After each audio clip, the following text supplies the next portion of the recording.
ഉമ്മയല്ലടോ എന്റെ അനുജാ, അല്ലാഹു നിനക്ക് നൽകിയ ബുദ്ധി കൊണ്ട് നീയൊന്ന് വിലയിരുത്തുക.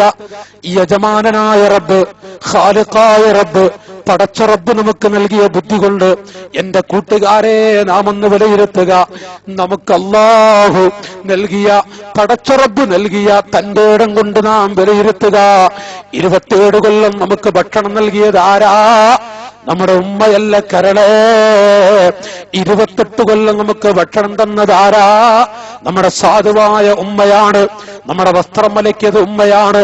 നമുക്ക് ചെരുപ്പ് പോലും അലക്കി, നമ്മുടെ ചെരുപ്പ് പോലും കഴുകി വൃത്തിയാക്കി കൊണ്ടുവന്നു വെച്ച നമ്മുടെ ഉമ്മ, നമ്മുടെ എല്ലാം കഴുകുകയും എല്ലാം വൃത്തിയാക്കുകയും ചെയ്ത സാധുവായ നമ്മുടെ ഉമ്മ. മോനെ, 28 കൊല്ലം നിന്നെ പോറ്റി വളർത്തിയില്ലേ? നാളെ നിന്റെ കല്യാണമാണടോ.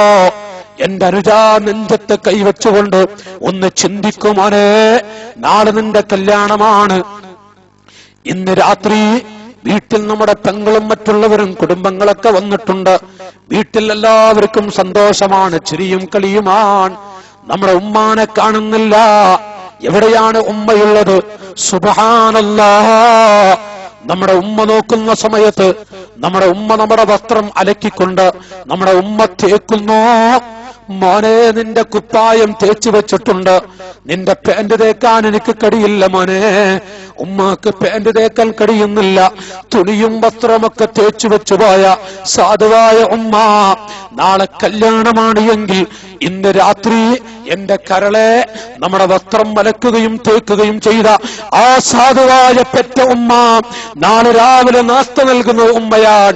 മോനെ, ഉച്ചക്ക് പുതിയാപ്പിള ഇറങ്ങുന്ന സമയം ആരാണ് നമുക്ക് ഭക്ഷണം തന്നത്? ഉമ്മാക്കെന്ത് പുതിയാപ്പിള? നമ്മുടെ ഉമ്മ, സാധുവായ ഉമ്മ അവിടെ വന്നുകൊണ്ട് ഉച്ച സമയം ളുഹർ നിസ്കാരം കഴിഞ്ഞിട്ട് പുതിയാപ്പിള ഇറങ്ങാൻ പോകുമ്പോ, മോനെ ചോറ് കടിച്ചടാ. ആ പൊന്നുമകന് ചോറ് കൊടുത്ത സാധുവായ ഉമ്മ, എന്റെ മോനെ, പുതിയാപ്പിള ഇറങ്ങുന്ന സമയത്ത് പോലും നമ്മ നോക്കിക്കൊണ്ട് നമുക്ക് ഭക്ഷണം തന്ന ഉമ്മ, കല്യാണം കഴിച്ച് 28 കൊല്ലം പൊന്നുപോലെ നോക്കിയ ഉമ്മ, എന്റെ പൊന്നുമോനെ, കല്യാണം കഴിച്ചൊരു മാസം മാത്രം പ്രായമായ ആ പെണ്ണ് കല്യാണം കഴിഞ്ഞു. രണ്ടാഴ്ചയോളം വീട്ടിൽ പെരുന്നാളാണ്. കല്യാണം കഴിച്ച ആളുകൾക്കൊക്കെ അറിയാം, 2 ആഴ്ച പെരുന്നാളാണ്. പിന്നെ വീട്ടിൽ മഹ്ശറയുമാണ്. എത്ര വീടുകളാണ്, കൽബ് വിട്ട് ജീവിക്കുന്ന എത്ര വീടുകളാണ്, മനസ്സ് വിട്ട് ജീവിക്കുന്ന എത്ര വീടുകളാണ്, എത്ര ചെറുപ്പക്കാരാണ്. മോനെ, 2 ആഴ്ച പെരുന്നാള്, പിന്നെ ആ വീട്ടിൽ കാണുന്നത് മഹ്ശറയല്ലേ? ആ നിലക്ക് കല്യാണം കഴിച്ച് കൊണ്ടുവന്ന പാവപ്പെട്ട പെൺകുട്ടി, പക്ഷേ 1 മാസമേ ആയിട്ടുള്ളൂ. അവളൊന്ന് കുറുമേ എന്ന് പറഞ്ഞ്, അതല്ലെങ്കിൽ രാത്രി ഒന്ന് കിടക്കാൻ വേണ്ടി വരുമ്പോ സ്വാഭാവികമായും അവൾ മിണ്ടുന്നില്ല. എന്തോ ഒരിടങ്ങാറ്. അപ്പൊ നമ്മൾ ചോദിക്കുക, എന്തേ ഇപ്പൊ നിനക്കൊരു വിഷമം? അപ്പൊ ഒന്നും കൂടി വിഷമം കൂട്ടും. വല്ലാത്ത ജാതികളാ, ഒന്നും കൂടി വിഷമം കൂട്ടിക്കളയും. അങ്ങനെ കുറച്ചു കഴിഞ്ഞിട്ട് ഒന്നും കൂടെ ചോദിക്കും, എന്താണ്? അപ്പൊ ഈ പെണ്ണ് പറയും, 1 മാസം പ്രായമായ പെണ്ണ്, എനിക്ക് നിങ്ങളുടെ ഉമ്മയുമൊത്ത് ജീവിക്കാൻ കഴിയൂല, ഞാൻ എന്റെ വീട്ടിലേക്ക് പോയിക്കോളാം. നിങ്ങൾ എന്റെ വീട്ടിൽ കൊണ്ടാക്കി, എന്റെ വീട്ടിൽ കൊണ്ടാക്കി കാളി, നിങ്ങൾ എന്നെ വീട്ടിൽ കൊണ്ടുപോയി ഏൽപ്പിക്കൂ. മആദല്ലാഹ്. ആ പെണ്ണിന്റെ വാക്ക് കേട്ട ചെറുപ്പക്കാരൻ, പുതുമാരനായ ചെറുപ്പക്കാരൻ, 28 കൊല്ലം പോറ്റി വളർത്തിയ ഉമ്മയെ മറക്കുന്നു, ഉമ്മയോട് വെറുപ്പ് പ്രകടിപ്പിക്കുന്നു.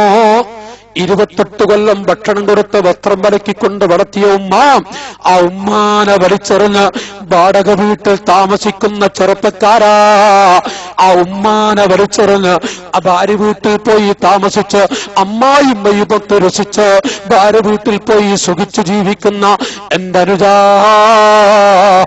എന്തൊരു വൃത്തികേടാണ് കാണിച്ചത്!